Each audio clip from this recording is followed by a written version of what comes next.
Assalamualaikum warahmatullahi wabarakatuh. Apa kabar hari ini? Semoga selalu sehat ya.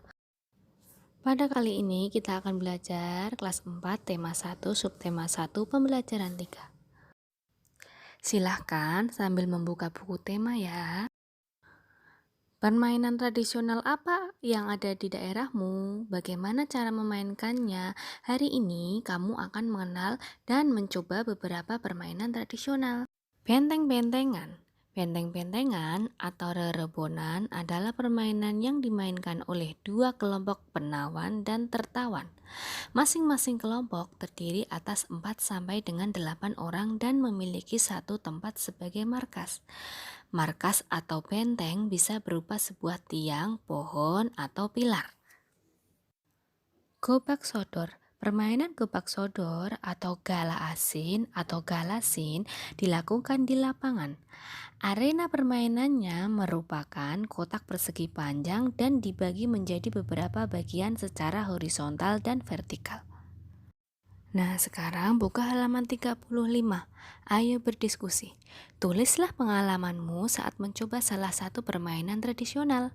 Diskusikan jawabanmu dengan jawaban teman kelompokmu.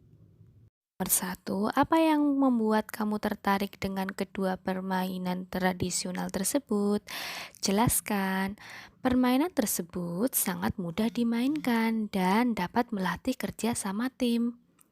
Nomor 2, bagaimana aturan permainan tradisional tersebut? Aturannya yaitu permainan benteng-bentengan terdiri dari 2 regu. Satu regu terdiri 4-8 pemain. Markas atau benteng bisa berupa tiang atau pohon. Nomor 3, bagaimana strategi kelompokmu untuk dapat memenangkan permainan itu? Strateginya adalah benteng dan gobak sodor membutuhkan strategi. Salah satu strategi, pemain membagi anggota menjadi 2 kelompok dan saling bekerja sama. 4, sikap apa yang sebaiknya kamu tunjukkan saat kelompokmu menang atau kalah dalam permainan? Sikap kelompok yang menang yaitu bersyukur dan jangan sombong. Sikap yang kalah yaitu menerima hasil yang ada dan memberi selamat pada kelompok yang menang. Selain memiliki permainan tradisional yang beragam, Indonesia memiliki musik tradisional yang beragam pula. Bunyi yang dihasilkan suatu benda berbeda-beda. Demikian pula dengan bunyi yang dihasilkan oleh alat musik tradisional. Bagaimana bunyi bisa sampai ke telinga kita? Lakukan percobaan berikut ini. Tujuannya mengidentifikasi sifat bunyi merambat melalui udara. Silakan lihat percobaan 1, percobaan 2, dan percobaan 3. Setelah kamu memahami percobaan tersebut, isilah tabel berikut berdasarkan hasil percobaan.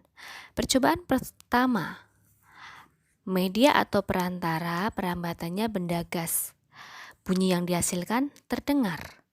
Percobaan kedua, medianya benda padat atau benang. Bunyi yang dihasilkan terdengar. Percobaan ketiga, benda cair, yaitu air. Bunyi yang dihasilkan terdengar.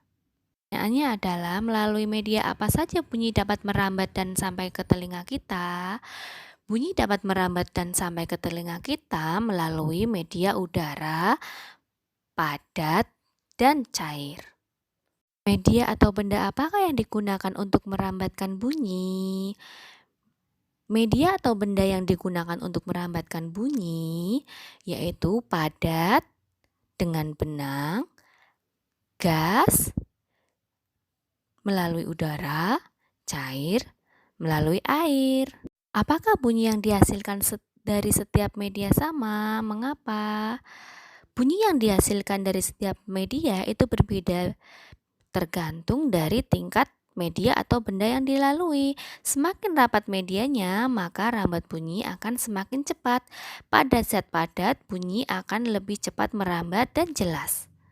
Apa yang dapat kamu simpulkan tentang perambatan bunyi? Kesimpulannya adalah 1, bunyi merambat sebagai sebuah gelombang. 2, bunyi memerlukan media untuk merambat. Setelah melakukan salah satu percobaan tadi, sekarang buatlah laporan dari salah satu percobaan yang kamu lakukan. Pada pembelajaran sebelumnya, kamu sudah membaca cerita tentang siap menghadapi musim hujan. Bacalah sekali lagi cerita tersebut dan tuliskan gagasan pokok dan gagasan pendukungnya. Gunakan diagram-diagram berikut. Paragraf pertama, gagasan pokok, yaitu musim hujan hampir tiba. Gagasan pendukung, yaitu warga desa Kampung Babakan berdiskusi untuk melakukan kerja bakti. Mereka berencana membersihkan selokan. Mereka sepakat ketika selokan bersih, warga tidak akan kebanjiran. Nah, untuk pelajaran kali ini, wassalamualaikum warahmatullahi wabarakatuh.